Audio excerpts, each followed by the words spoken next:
As you remember, we finished last time speaking about Peter, his denial, going out and weeping bitterly. In Matthew 27 and verse 1, when the morning was come. Now there's a reason why it says that, because it was the Jewish law said it was wrong, was not allowed for the Sanhedrin to hold court at night. So all night long they harassed the Lord, but they had to wait till it was daylight to pronounce him guilty and pronounce his judgment. And so they determined his guilt before they arrested him. But they waited till day to make the final proclamation. I checked it out, and in Israel, in the first week of April, during Passover, sunrise is about 6:30. And so it would have been about 6 o'clock when it got light enough to see well. And I don't know how early they could get Pilate out of bed, or how early Pilate would be willing to hold court of sorts, or Herod, because they sent him Pilate and Herod. And if they pushed this matter too much, they may not have gotten the cooperation they wanted from these Roman governors. So anyways, we're not sure exactly the timing, although it's interesting. In the 4 watches of the night, Mark in one place talks about the evening, the night, the cock crowing, and the morning as different stages of the night. So we'll see that later on in our notes. It's we know that the cock crowing, though if you have a rooster, you know they don't crow only in the morning. But they don't usually crow in the middle of the night either. Usually they have to be disturbed before they crow. And so in the morning when it starts to get light, likely you'll hear them. So how early was it? We're not quite sure, but we know it was around 6 to 6:30 when it was daylight enough for them to have a proclamation that was not against the law. And then they had to wait till Pilate got up and was willing to hold court. Verse 2 there. And when they had bound him, they led him away and delivered him to Pontius Pilate, the governor. Pontius Pilate was usually dwelling in Caesarea. Pontius Pilate and Herod happened to both be in town in Jerusalem because it was the Passover, and Pontius Pilate primarily being there because there's a lot of people, thousands and thousands of people from all over the world coming to Jerusalem, and a Roman governor needed to keep an eye on things. So whereas he normally stayed at Caesarea, now he's at Jerusalem, and so was Herod, who normally would be in Galilee or Perea. It says here, then Judas, which had betrayed him, when he saw that he was condemned, repented himself and brought again the 30 pieces of silver to the chief priests and elders, saying, I have sinned in that I have betrayed the innocent blood. And they said, what is that to us? See thou to that. You notice they didn't argue the fact of his innocence. They didn't say, hey, but we had court and we found out he was guilty. No, they didn't argue the fact of his innocence. They didn't try to repeat their verdict as justification. They just said, what is that to us? See thou to that. Judas was very important to them when they were wanting to betray Jesus. Now that he wanted to witness his innocence, he was of no use to them. And he cast down the pieces of silver in the temple and departed and went and hanged himself. Judas obviously was there and watched the trial. What could he have been thinking? And this perfectly fits my speculation that he was inflamed thereto by his local peers, possibly his father's friends. And when he saw what actually happened, he regretted it. He repented himself. He brought again the money and threw it down. And then it says he went and hanged himself. I want to say beware allowing people to get you stirred up to do what you wouldn't normally do. As a father, it's important that you maintain impartial justice in the home. And you've got to always be careful that someone doesn't come up with their emotional, angry story, and you respond to that without getting all the facts and making sure that this is just. It's so easy to do when someone comes up and tells you a situation to think that you've got the facts when you may not have the facts. Wives, you need to be careful about stirring up your husbands when you are hurt, insulted, upset, and you spill it out to them and get them, endorse them, or not endorse them, but employ them in your cause. Get them to endorse your cause and take up your cause. And you might be getting your husband to act in a way that he will later regret and later resent you for, because you've stirred him up because you were all upset. Be careful. Children, you come to church, somebody upsets you, somebody rubs you the wrong way, and you go home and you inflame your parents because so-and-so at church, they think they're so good, and blah, blah, blah, and you start running your mouth, or so-and-so, he's a bully, and you get your parents all upset, so then they call up the other parents or something like that, and you can really wreak havoc in friendships and fellowships and family. I think that's what happened with Judas here, although he set the stage for it. He was a compromised character, and that opened the door for Satan. But once he realized what he had done and what his actions had done, obviously not what he expected. He may have thought he's going to help push Jesus into a climactic situation where Jesus proclaims himself king, and it's not what happened.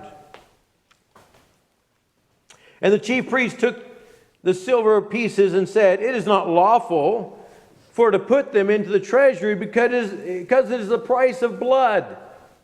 So we paid this money for the betrayal of innocent blood, but we're too scrupulous to put it into the treasury because it is blood money. What hypocrisy. And they took counsel and bought with them the potter's field to bury strangers in. Now, a potter's field, typically they were in the valley of Kidron or Hinnom. And these fields, the clay soil had been all excavated off and mined away for the pottery, the potter to make pottery and the usage thereof. So by the time he got done with the field, it was really worthless for a lot of other things other than burying people in, possibly. And so you could buy potter's fields cheap. And if you're going to need some place to bury strangers, that was a good use for the money. And they took counsel and bought with them the potter's field to bury strangers in. Wherefore that field was called the field of blood unto this day. Now, there is no contradiction in the account in Acts. Turn to Acts 1. It's just more information. It frustrates me when I see people trying to create contradictions where there is no need, where there is no contradiction, and they want to try and make it look as though the writers didn't know what they were talking about, or just tear down the authority of Scripture. Acts 1:15, and in those days Peter stood up in the midst of the disciples and said, the number of the names together were about 120. Men and brethren, this scripture must needs have been fulfilled, which the Holy Ghost by the mouth of David spake concerning Judas, which was guide to them that took Jesus. For he was numbered with us and had obtained part of this ministry. Now this man purchased a field with the reward of iniquity, and falling headlong, he burst asunder in the midst, and all his bowels gushed out. And it was known unto all the dwellers at Jerusalem, insomuch as that field is called in the proper tongue, Aceldama, that is to say, the field of blood. For it is written in the book of Psalms, let his habitation be desolate, and let no man dwell therein, and his bishopric, his position, let another take. Now, the priest purchased the potter's field with Judas's money that he had thrown into the treasury. So proverbially, Judas purchased the field with the reward of iniquity. Okay, there is a slang that developed in the military. Nobody knows exactly World War I, World War II, somewhere in there, the saying was, he bought the farm. A fellow soldier went down in his plane, crashed his plane and died. And instead of saying, so-and-so died, they'd say, so-and-so bought the farm. You say, well, why would they say that? Well, likely that the benefits of that soldier's death would pay off the family farm. Whether it was his wife, his farm, whether it was his parents' farm, being he was a young man, there were death benefits given to the family when the soldier died. And so the idea is, well, I guess he just paid off his parents' farm or his own farm. And that term is the same, proverbially, as saying Judas purchased the field with the reward of iniquity. Okay, it was his money. He threw it into the treasury, and that was the reward of iniquity. He didn't buy the field himself. The priest bought the field with his money, and so proverbially, he bought the field. And then he went out and hanged himself by tying a rope around his neck and jumping off something, whether it was a cliff, whether it was jumping out of a tree.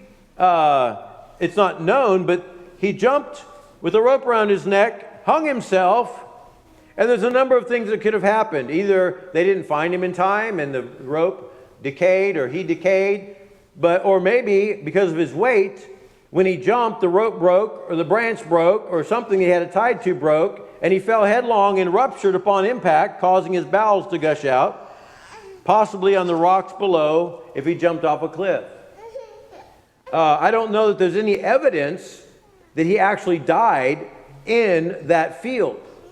That would be quite a move of providence if Judas actually did perish in the very potter's field that they ended up purchasing. I would say that these potter's fields, being that they were in a valley, if he happened to jump off a cliff, it's likely he could have ended up in one of the potter's fields. And naturally, then that field would more likely be on sale at that time and be bought cheap. But there's no reason to believe that the field was called the field of blood because he actually perished there. It was called the field of blood because it was purchased with blood money, and he had a bloody end. Adam Clark had an interesting comment here that shows God's providential care in all this.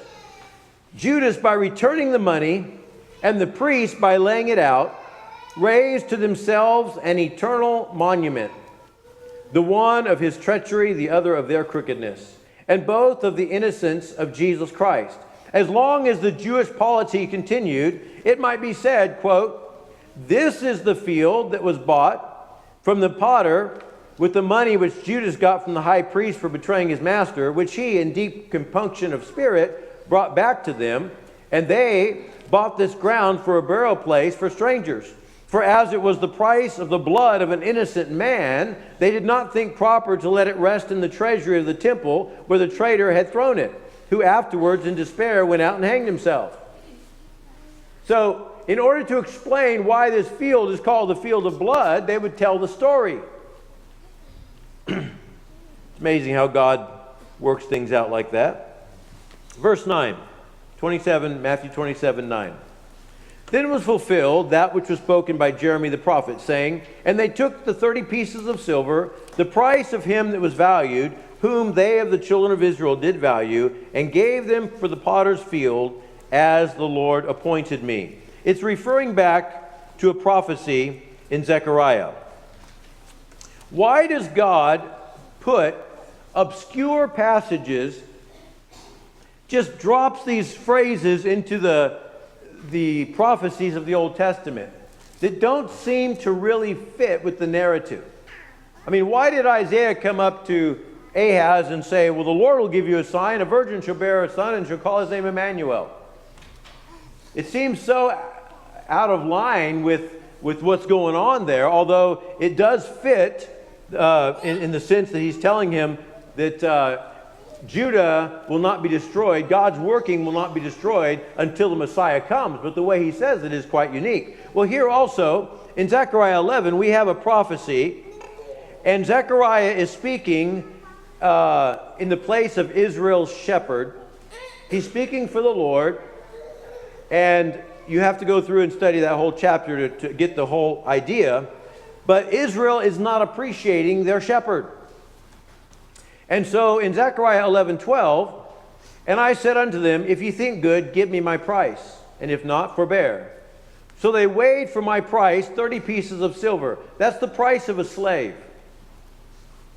So back in the law, if I had a slave and your bull gored my slave and killed my slave, you owed me 30 pieces of silver, 30 shekels, according to the shekel of the temple. So it says here, so they weighed for my price 30 pieces of silver. And the Lord said unto me, cast it unto the potter. A goodly price that I was priced out of them. That's sarcasm, by the way. That's all they valued me at. That's all they apprised my value at. 30 pieces of silver, the price of a slave. And Zechariah says, and I took the 30 pieces of silver and cast them to the potter in the house of the Lord. So this was a potter that served the temple, and he cast it down in the temple to be given to the potter. Now, back in Zechariah's day, people probably read that and thought, what does that have to do with anything? You know, where does that fit in all this? Well, there's a lot of statements like that in the Old Testament that fit really well in the life and ministry and so forth of Jesus Christ. And we find that, oh, that statement wasn't just a strange verbiage of the prophet. That was a statement that was a piece of a puzzle that fits right here perfectly. And we find that over and over in the life of Christ, his death, his life, his birth. And so very, very interesting when you check this out and realize, wow, God knew where that fit. God knew where that piece of puzzle fit. So, question. If the prophecy's in Zechariah, why does it say Jeremiah the prophet? Jeremiah. People love to find things like this. Oh, I found a mistake. No. You need to back off and show respect to the Word of God and realize Jews did things a certain way and you may have missed something. According to Dr. Lightfoot, Adam Clark quoting him, it was an ancient custom among the Jews to divide the Old Testament into three parts. The first, beginning with the law, was called the law. But it included more than the law. It included the law and the history. Okay? The second, beginning with the Psalms, was called the Psalms, and that also included the Proverbs and all the poetry there. The third, beginning with the prophet in question, was called Jeremiah. Thus, then, the writings of Zechariah and the other prophets being included in that division that began with Jeremiah, all quotations from it would go under the name of this prophet. If this be admitted, Adam Clark says, it solves the difficulty at once. Dr. Lightfoot quotes Baba Bathra and Rabbi David Kimchi's preface to the prophet Jeremiah. These were Jewish rabbis. And prefacing the prophet Jeremiah, not in trying to defend the New Testament, because they had no desire for that. Jewish rabbis didn't. So in prefacing the prophet Jeremiah, they insist, and then Dr. Lightfoot said, he insists that the word Jeremiah is perfectly correct as standing at the head of that division that was quoted there. So we're going to see something else the Jews did similar to that as we go along here as far as their time frame and how they measured time. So it was perfectly right, and this is also a sign of authenticity. Because if this had been written later using Gentile ways of doing things, there wouldn't have been a question as to why did he say Jeremy here. But when you go back and find out this was a Jewish way of doing things, it adds credence to the legitimacy of the writer and the scriptures. Verse 11. And Jesus stood before the governor, and the governor asked him, saying, Art thou the king of the Jews? And Jesus said unto him, Thou sayest. That was simply, we said last week, I think I showed you how that simply means yes. You said correctly. Jesus knew such a statement, such a declaration could be his death and would likely be his death. He's talking to a Roman governor, okay? Saying it to the chief priests, they condemned him to death. Saying it to a Roman governor is not going to be any better. And when he was accused of the chief priests and elders, he answered nothing. Then said Pilate unto him, Hearest thou not how many things they witness against thee? And he answered him never a word, insomuch that the governor marveled greatly. Jesus only spoke when he deemed it appropriate. John, who was actually an eyewitness in the court proceedings there after Peter left, gives us some more detail. And he probably, John was known unto the high priest, it says. He had more inside information. And so John adds a little detail here. You see, when they brought Jesus to Pilate, Jesus was taken into Pilate's hall. Pilate was in there, but the Jews would not enter because they didn't want to be defiled, and then they couldn't partake in the activities of the Passover. So they stood outside, and so Pilate goes back and forth, talking to them, and then coming back and talking to Jesus at the beginning of this situation here. And so Pilate entered into the judgment hall again and called Jesus and said unto him, Art thou the king of the Jews? Jesus answered him, Sayest thou this thing of thyself? Or did others tell it thee of me? Pilate answered, Am I a Jew? Thine own nation and the chief priests have delivered thee unto me. What hast thou done? Jesus answered, My kingdom is not of this world. If my kingdom were of this world, then would my servants fight that I should not be delivered to the Jews. But now is my kingdom not from hence. Pilate therefore said unto him, Art thou a king then? Jesus answered, Thou sayest that I am a king.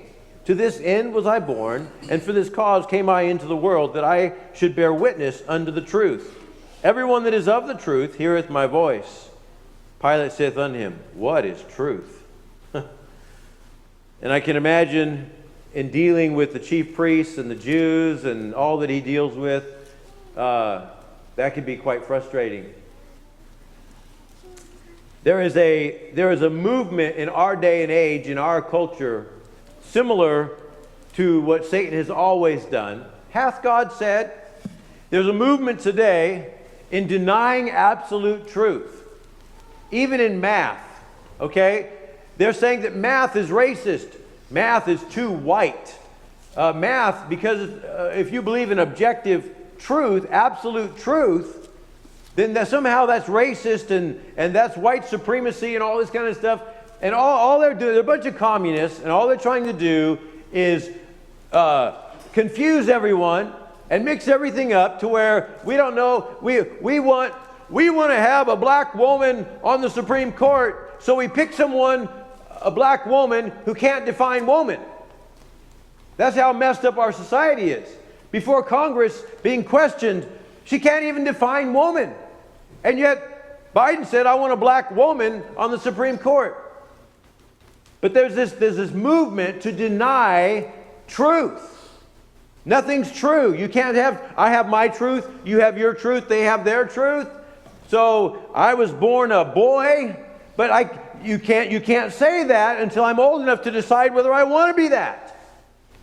It's a bunch of insane nonsense that's going on in our nation today, but it's what the devil has always been trying to do, and tear down man's belief in truth. Because then, if I can whittle away at the concept of truth, then what is truth? And I can do whatever I want. Your truth is as good as my truth. My truth is as good as your truth. So, what is truth?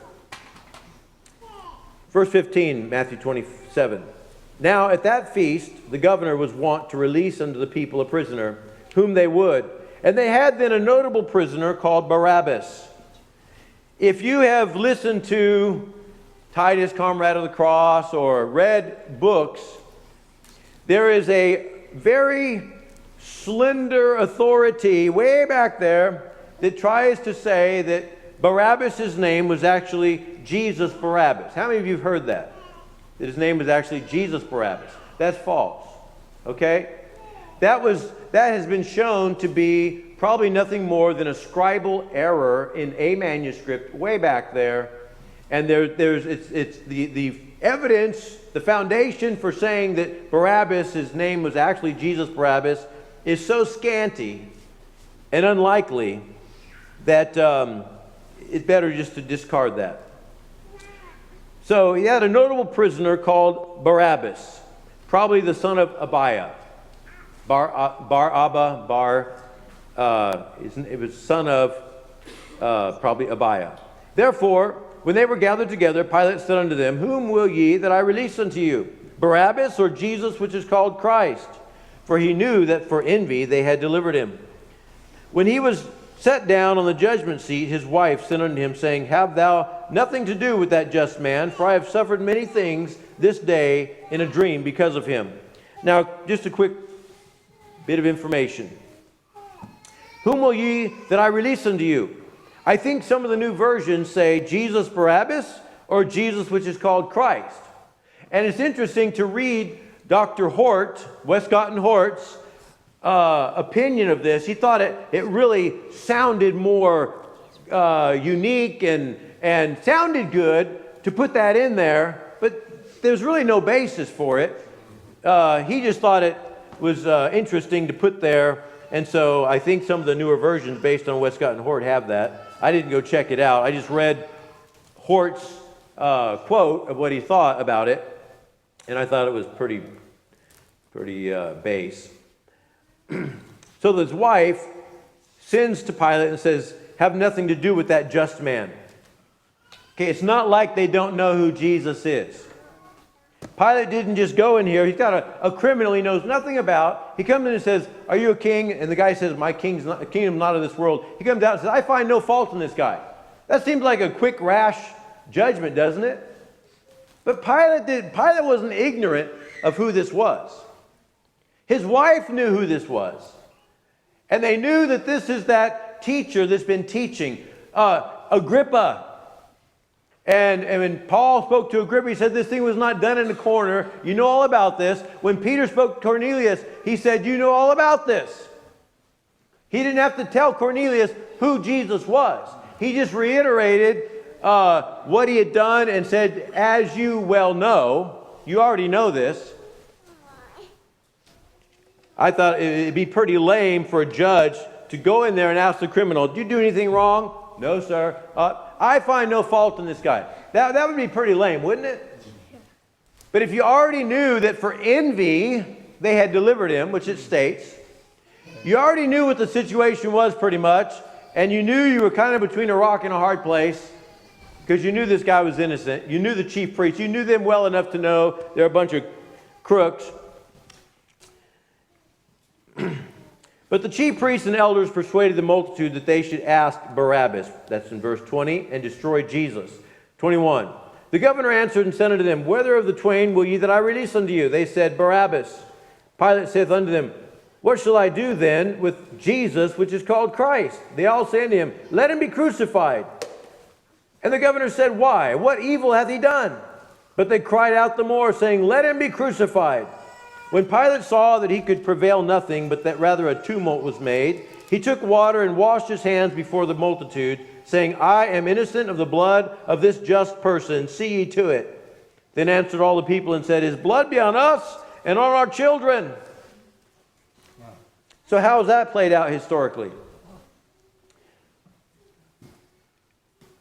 Understand that these people were representing the faction of Jews and Judaism that rejected Christ. They weren't representing the multitudes who looked to him as a prophet, who the chief priests were doing all this trying to avoid that multitude, who were also Jews. But they had respect, and they loved the Lord, and they saw him as a prophet, and they gathered around and heard him gladly. But these people here represent those who rejected Christ. His blood be on us and on our children. Well, in the next 40 years, God continued to separate the wheat from the chaff, did he not? And then at the end, those who were still in Jerusalem, if they believed Christ's words, fled from Jerusalem to Pella. And the rest were there, and his blood was on them and on their children. Sad. The Jews with this same spirit perished in a most miserable way, and they valued him as the price of a slave, and they and their children were sold as slaves to every nation under heaven. Were the Jews just bad people? Now remember, we're talking nominal Jew versus godly Jew. And I want to say nominal Christianity has been as wicked as nominal Judaism. Nominal Christianity has insulted God and crucified his son just as much as nominal Jews did. You read about what Christendom has done. I'm not talking about the godly Christians. I'm talking about nominal Christians in name. That includes Roman Catholics, Eastern Orthodox, every denomination under the sun. You read about the ungodliness of the popes and the decrees of the popes and the anti-Semitism and injustices that were committed by the Lutherans and all the different groups back then. It's interesting, that video about Calvinism makes it look as though you're either a Roman Catholic or you're one of us. There's a lot of Christianity that they totally ignore in trying to present a history that is not correct. Verse 26 of chapter 27. Then released he Barabbas unto them, and when he had scourged Jesus, he delivered him to be crucified. Now, there's a lot more detail in the book of John, and if you're supposed to add all four witnesses together. Add all of it together, because they all share unique bits of information. But there was a lot that happened here. We'll get to that in a second. Verse 27, Then the soldiers of the governor took Jesus into the common hall, and gathered unto him the whole band of soldiers. And they stripped him, and put on him a scarlet robe. And when they had plaited or braided a crown of thorns, they put it upon his head, and a reed in his right hand. And they bowed the knee before him, and mocked him, saying, Hail, King of the Jews! And they spit on him, and took the reed, and smote him on the head. And after that they had mocked him, they took the robe off from him, and put his own raiment on him, and led him away to crucify him. Now, they had a court before the Sanhedrin early that morning. After they arrested him, they probably arrested him around midnight or thereafter. They kept him till morning. The servants mistreated him. The people that held him mistreated him while they were waiting for sunrise. When sunrise came, they led him to Pilate and accused him as soon as they could. As soon as Pilate would be available, they took him there. Pilate had some interaction with them, found out that he was from Galilee, and under Herod's jurisdiction, Herod was in town at that time because of the Passover. He sent him to Herod. Herod questioned him, but he didn't answer him a word, mocked him, and sent him back to Pilate. It says that Herod, they put on him a gorgeous robe. Well, the Greek word there is the same word in the Revelation and other places where it talks about a white robe. Okay? It says gorgeous, it means bright. And so likely they put on him a white robe, which would be the Jewish kings. That was their custom. The Roman kings had a custom of using a purple or scarlet robe. And so they had already put this white robe on him and mocked him, and then sent him back to Pilate. And then Pilate, when he gets him back, he goes on to offer to release him or release Barabbas. And so they choose Barabbas. It seems as though, if you put it all together, that Pilate actually had him scourged, hoping that a bloody beating like that and bringing him back out before the people, that they would be satisfied, their thirst for blood would be satisfied, but instead they just raged the more, let him be crucified. It seems as though Pilate was thinking, if I just scourge this guy, then they'll let him off.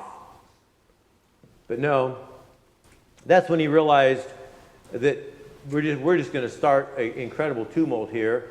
And he was already on thin ice with the Roman emperor, because he had already done some things that upset Herod. Herod and him were on bad terms before this. This kind of brought them back together, it says. But there had already been things done Pilate had killed some Galileans who were coming down to Jerusalem and mingled their blood with the sacrifices. That's mentioned in the scriptures. Pilate had done that, made Herod mad because those were his people. Pilate had ordered that some shields were put up in Herod's palace there in Jerusalem that had engravings on them. The Jews were totally against anything with engravings because they considered it idolatrous, and they didn't want any Roman engravings hung up around Jerusalem. So Pontius Pilate did that because he had authority over Herod. Herod wrote to the emperor, and the emperor wrote to Pilate and said, knock it off. So there was a lot of things going on here, and Pilate did not want another letter being sent to Rome about him.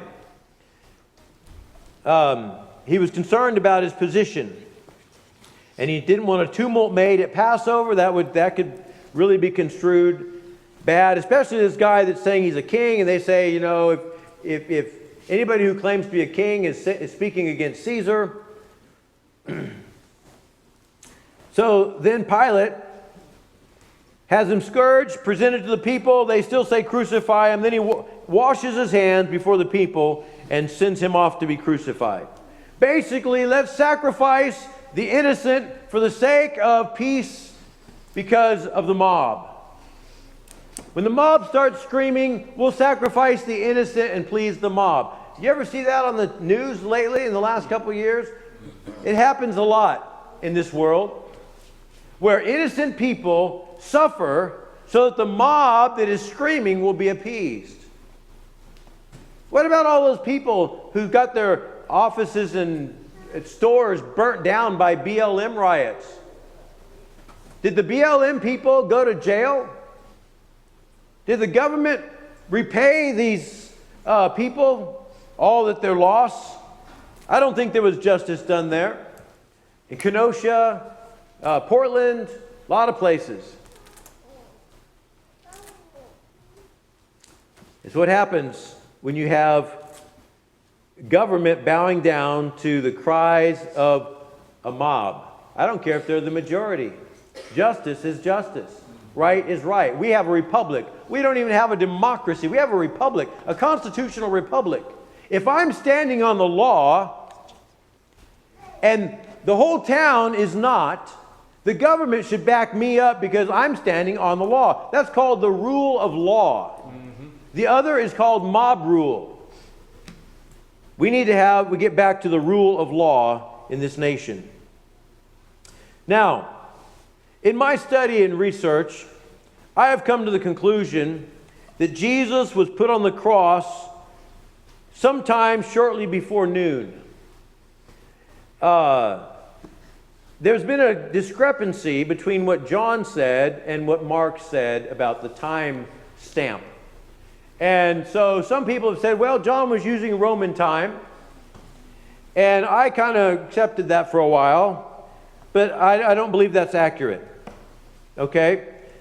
Because both of them share a time after all the time at Pilate, going to Herod, coming back, and going then to Golgotha. We don't know how much time all this took. I mean, you can't just walk from room to room. You got to walk across town to Herod, walk back. It takes time to scourge a person. It takes time for all that happened. We don't know how long it took to walk to Golgotha, but we know that there was 3 prisoners that had to be dealt with. There was probably court proceedings there as well. They were all taken to Golgotha, and the Cyrenian was brought aside to carry Jesus' cross because he couldn't carry it the whole way because he'd been so misused already that morning. And so it all took time. And so Mark says it was the 3rd hour and they crucified him. John says it was about the 6th hour. But the people that say John was using Roman time, John wasn't talking about when they first took him to Pilate. John was talking about when Pilate presented him right before he went to Golgotha.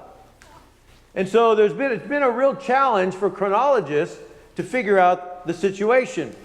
And in my research, I think I've come to a conclusion that satisfies me.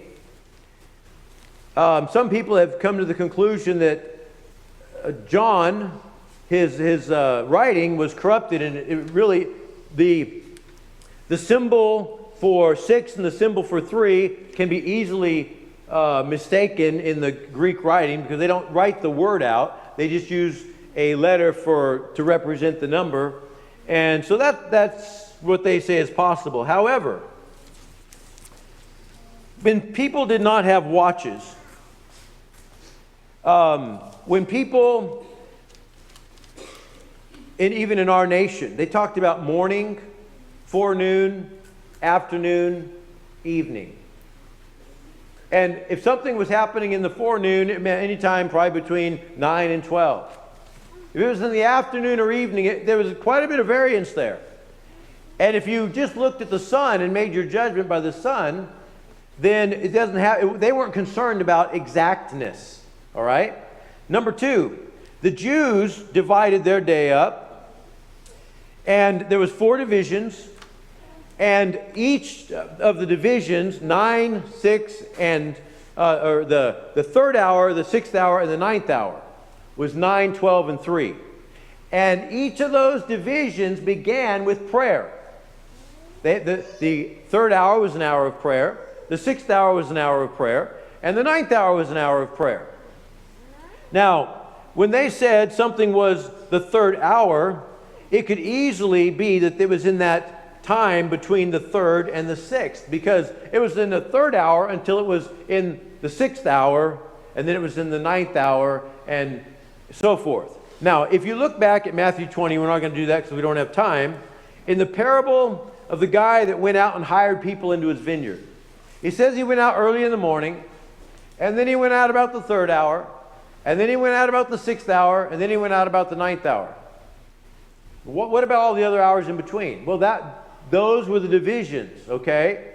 And they didn't only speak of that hour, they spoke of the time between, okay? The same with the night. The night was set up in 4 watches. The first watch was 6 to 9, the second watch was 9 to 12, the third watch was 12 to 3, and the fourth watch was 3 to 6. So if somebody came in the 4th watch, they come anywhere between, 3 to 6? Yeah, 3 to 6. If they came in the 3rd watch, it was midnight to 3. So anywhere in there was considered the 3rd watch. In Mark 13:35 that I mentioned to you earlier, Jesus is saying, "Watch therefore. Watch ye therefore, for ye know not when the master of the house cometh." Listen, at even, or at midnight, or at the cock crowing, or in the morning. Those were the divisions of the night. Now, obviously, you were to watch not just at those designated points, but all the time in between you were supposed to watch as well. Right. Okay, those are sections of the night. And the 3 designations include the time until the next designation. Now, one thing we know that is repeated in all the Gospels was that from 12 p.m. to 3 p.m., from the 6th hour to the 9th hour, there was darkness over the land. So, Mark says that it was the 9th or the 3rd hour, and they crucified him. John says it was about the 6th hour. Okay, so what if it was 10:30? Just looking at the sun. They're not looking at watches, remember. They're looking at the sun. And for Mark to say it was in the section of day, the 9th hour, it was considered the 9th hour until it was the 6th hour.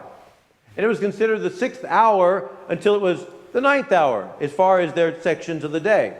So if he was put on the cross at 10:30, 11, it's easy for Mark to have said it was the 9th hour.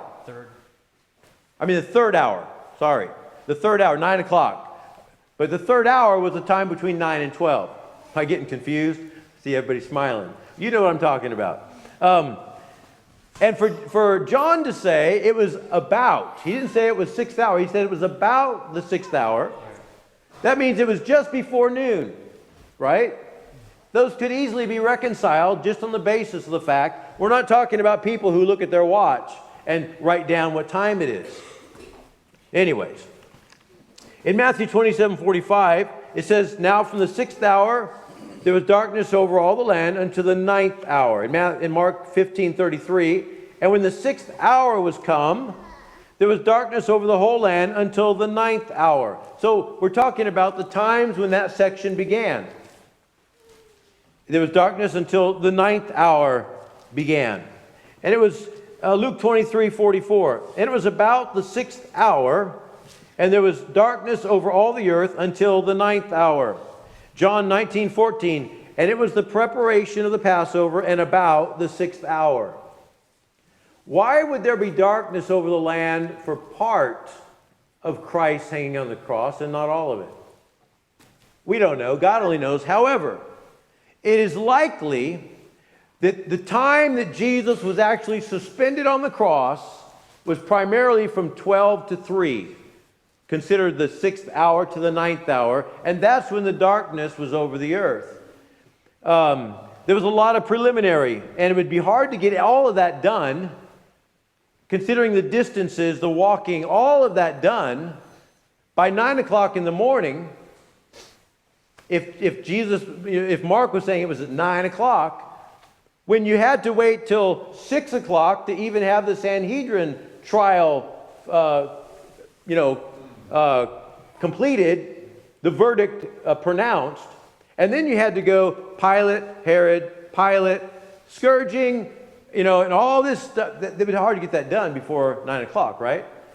So it's very likely that the primary time that Jesus was suspended on the cross was from just before noon till 3 o'clock, the 6th hour to the 9th hour.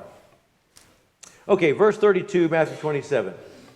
And as they came out, they found a man of Cyrene, Simon by name.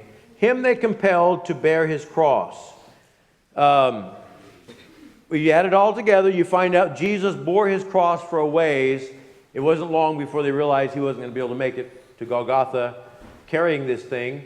He had been up all night. He had been buffeted, covered his face, smacked, punched, slapped.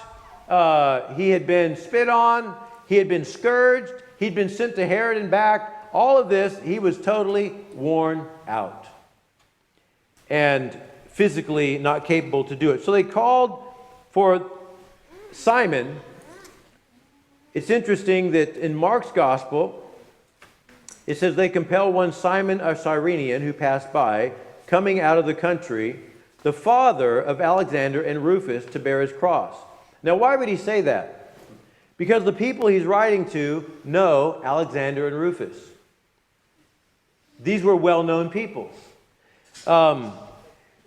There is speculation. There is a Rufus saluted in the book of Romans, a Rufus in Rome, and some people say, well, probably Mark wrote this to the Roman church or at Rome, and these people knew Rufus. We don't know for sure if it's the same Rufus, but nonetheless, it's a mark of authenticity, and it shows that Mark wasn't written late. He was written early enough to where the people he wrote to knew the sons of Simon who helped carry Jesus' cross. It sets limits on the date of the writing of the book of Mark. Verse 33, and when they were come unto the place called Golgotha, that is to say, a place of the skull, they gave him vinegar to drink, mingled with gall, and when he had tasted thereof, he would not drink. In Mark, it says wine with myrrh. Same thing. Okay? Vinegar, wine, it's a grape vinegar. The same word means the same thing. It was a sour wine that had been turned more to acid. They mixed it with gall or myrrh, basically bitter herbs. It was supposed to be a stupefying potion that would dull their senses and dull their mind. It was done in compassion for the person who was about to be crucified. Jesus rejected it.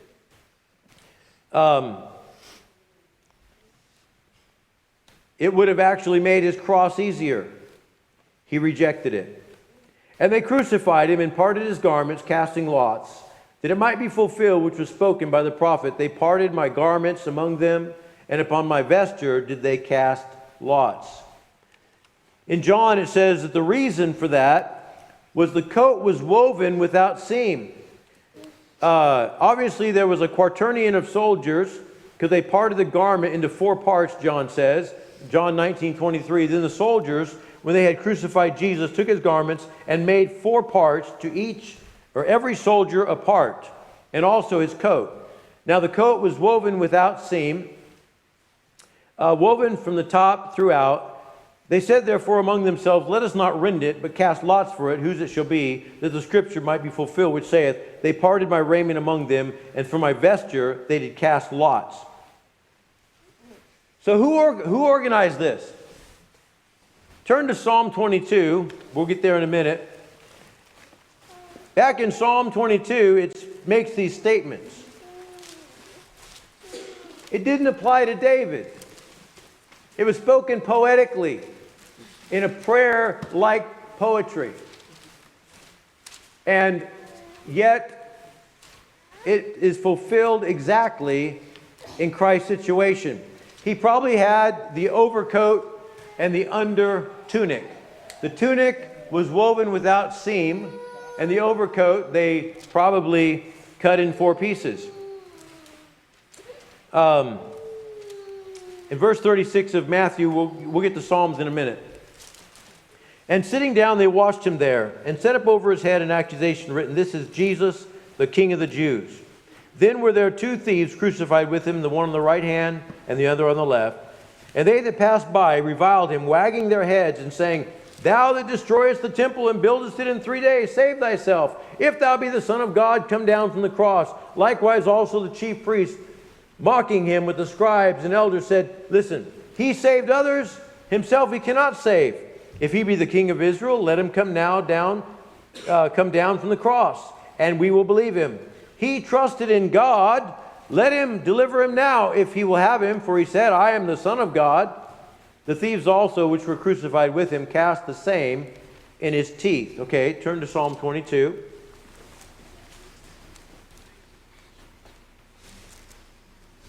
I'm getting there.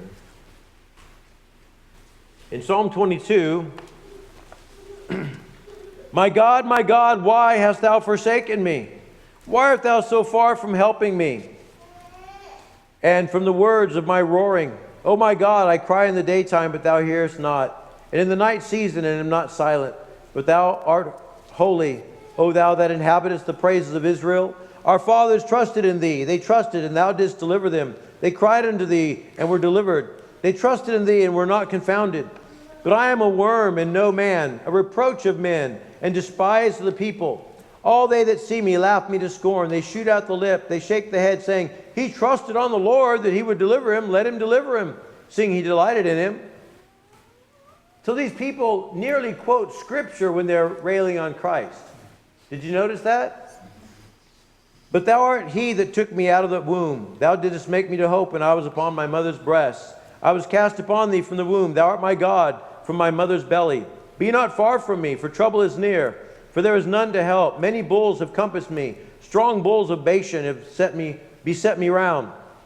They gaped upon me with their mouths as a ravening and roaring lion. I am poured out like water, and all my bones are out of joint. My heart is like wax. It melteth in the midst of my bowels.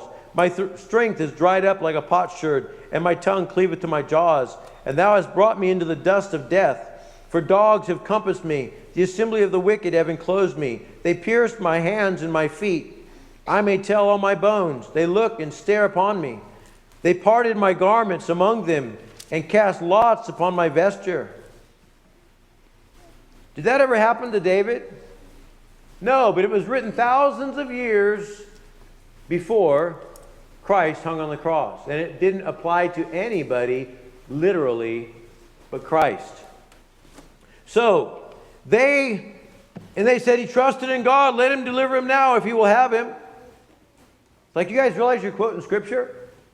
Some people believe that when Jesus cried out, my God, why hast thou forsaken me, that he was actually saying it, that hopefully they would shock them into reality that he quoted Scripture and they quoted Scripture, and to wake them up, to make them think. Jesus fulfilled Scripture. They fulfilled Scripture. How many Scriptures did Judas and the chief priests and all these people fulfill? They had no desire to prove him to be the Messiah, but in all their trying to kill him and murder him, they're actually fulfilling Scripture that proved that he was the Messiah. How else would you prove all these Scriptures to apply to him, but them all being fulfilled in him like nobody else? Matthew 27:45. Now from the 6th hour there was darkness over all the land unto the 9th hour. Let me say, we're going to have to stop here pretty quick. It could not have been a solar eclipse. Can someone tell me why? Why could this not have been a solar eclipse? It was Passover. Were you going to say that? I was going to say a solar eclipse is not as long. I didn't hear him. Not as long. This is too long. Okay, true. But you cannot have a solar eclipse at Passover. Why? There's always a full moon at Passover. Okay, the month starts with the new moon. By Passover, you always have a full moon. That means the moon is here, the earth is here, the sun is over here. Okay? It's in the wrong place. You can't have the moon going in front of the sun while the moon's on the other side of the earth. Always a full moon at Passover. And true, it wouldn't be that long. Peter indicated in his preaching at Pentecost that the moon was turned to blood that night after the sun was darkened that day. We know that when Christ expired on the cross, there was a great earthquake, the rocks rent, likely there was some spewing of smoke. Peter mentions fire, smoke, vapor of smoke, and the sun darkened and the moon turned to blood. And some people say, well, he's only talking about future events, but if you read, the very next thing he says is that it shall come to pass, whosoever shall call upon the name of the Lord shall be saved. What he's talking about is right there, and the people know. What good would it do to preach on Pentecost something in the future to try and prove that what has happened this spring was from God's Word? The people there at Pentecost remembered Passover. It was like no other Passover they had ever had. The darkness over the earth, the earthquake, the blood moon, all the signs and things that happened there. Some scholars believe that the Jews probably didn't even eat the Passover on the Friday part of it. They would start on Thursday night, and because of the incredible number of people, some would eat Passover from Thursday evening all the way to Friday evening, okay?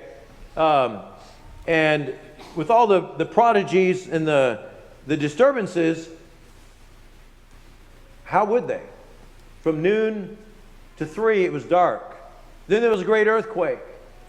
It probably scared everybody out of their wits.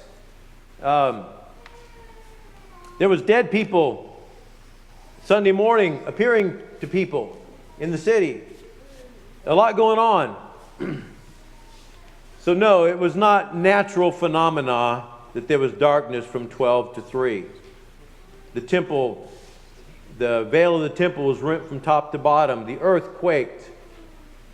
And we will get into all that next week, beginning with verse 46. There's so much here. And if you read all the gospel accounts, put it all together, it's an amazing story. The climax of all the prophecies. The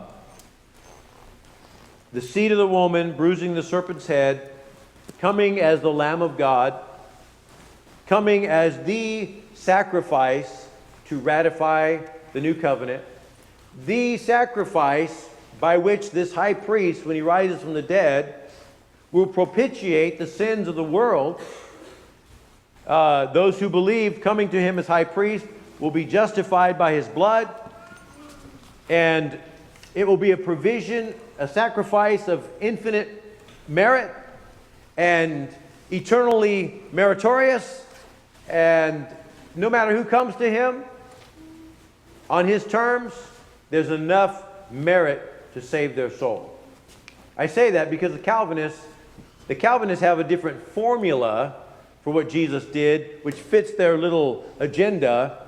And to say that, okay, if Jesus died specifically in my place, paying for my sins, as opposed to accomplishing a infinitely meritorious sacrifice that can be applied to anybody, but that he actually was the exact substitute for every individual, that means that every individual's sins are paid for.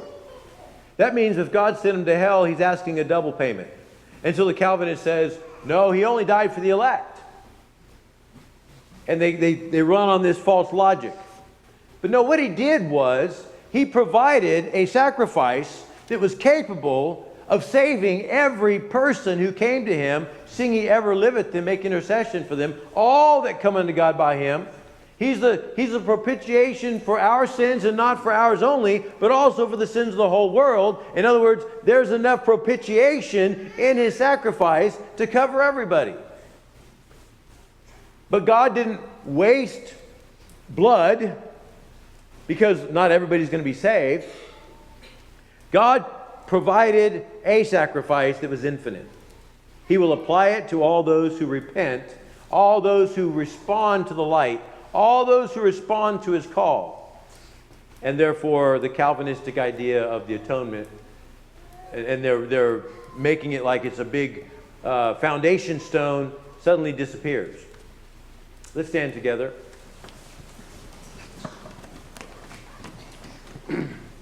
I didn't think we'd get through all this today. I didn't want to rush, although we've kept a pretty steady pace. Any thoughts or questions about what we've covered? Well, thinking about the darkness in the middle of the day like that, I remember the eclipse here a few years ago. That was rather amazing how it just got so dark, and yet then it soon turned and came back. But to think of having several hours of darkness Right. in the middle of the day like that, and the other things too, there were so many things that happened there that if anybody was half awake yet, they should have realized we're doing something majorly wrong here. And the centurion did acknowledge that. After the earthquake came and Jesus cried out, and then after all that, then the darkness left, and he said, truly, this was the Son of God. Well, you say, well, what does he know about the Son of God? He'd heard all these people saying, oh, he said he was the Son of God, you know. So the centurion's watching and saying, I think he was. I've seen lots of crucifixions before. The centurion would be thinking, and nothing close to this ever happened before. Here they're accusing this man of being the Son of God, and see all this happen is like, oh, there must be something to it. Yeah. Right, well, it wasn't just the darkness, he chose when he died. He gave up the ghost, yielded up the ghost, which a lot of people would have loved to do when they were on the cross. Right. God, he had power over himself to be able to yield up the ghost, that's amazing. And then darkness, it wasn't like, the solar eclipse was neat, but this was dark. This wasn't a dimming, this wasn't a darkening, this was darkness. Mm-hmm. And then an earthquake. And all that together, people that had conspired, they knew better. The chief priests, what were they thinking? The veil of the temple's rent? You know, it's like in your face. You think you're going to stop me? And what were they doing? Were they praying? Were they looking at each other going, oh no, what did we get started here? I mean, yeah, he's dead. No, they buried him now. So make sure you seal that tomb. But it's just like, you thought that You can become incredibly hardened like Pharaoh did. And when you harden your heart to a certain point, you deserve that heart to be hardened further by God's judgment. So you harden it to a point in your rebellion, and then God says, we're going to keep it there. You know, in other words, I'm not giving you any more light. My spirit is not enlightening your mind. You are in darkness, and that's where you're going to stay because of your undoing. We decide that's where we're going to go because we're rebellious, And we think that if we make that decision, we can always come back. No, you can't always come back. You know, another thing about the darkness, the chief priest has said, not on the feast day, lest there be an uproar among the Right. people. It's interesting, though, that darkness would have made sure that everybody knew that something major is happening, but it would have prevented an uproar among the people, because when it's dark, it's like, are you going to get together and riot, or what are you going to do? Right. It's interesting, we don't understand all the parallels and what symbolizes what, but 3 hours, I imagine someday we'll see that that was a symbol of something. But I would imagine what you're saying about the divisions of the day, if those were the hours of prayer, likely there was a bell that tolled or something like that. And it would be easy for them to know, okay, this is exactly the 3rd hour, the 6th hour, the 9th hour. And so it'd be very easy for them to then use those terminologies as it was in this time frame, because like you said, those others were exact markers throughout the day. And it could easily be like what we would say is morning versus afternoon, and it wasn't. Morning could refer to a wide range. That made sense that likely if there was an hour of prayer, they would probably have a bell or something that tolled to remind everybody who was working. Yeah, in reading all the different commentaries and the different way people dealt with that, there was at least 3 that I think of right now that basically came to that conclusion, that was the most likely explanation for this problem. It's too bad that people often run to, there's a mistake in the text itself, instead of looking for a better explanation. Or saying that John used Roman time. And the more I studied into that, the more I realized, no, even though he was writing at the end of the 1st century, even though he was writing more to a Gentile crowd, he was writing about a Jewish event, and knowing that the other Gospels had been written, he wasn't going to throw some thing in there that was totally off. He was writing in the same tenor as they were, and used the Asiatic time frame. It's amazing how God, I mean, a little skeptic or somebody running around trying to find a problem, and God's gonna look at him and be like, you know, I didn't waste a whole lot of time worrying about you.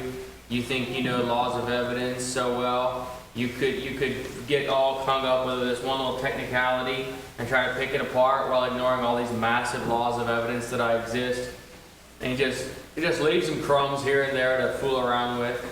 And if somebody really cares, can go and see exactly how that can work just fine. There's no problem with that. But you want to make it wrong, and so, well, based on laws of evidence, we got to get technical with this little piece of tidbit here. And God's like, you know what? Get laws of evidence out. Where'd you come from? What, you know, how did this get here? What about this law of evidence? You know, you think you're so smart.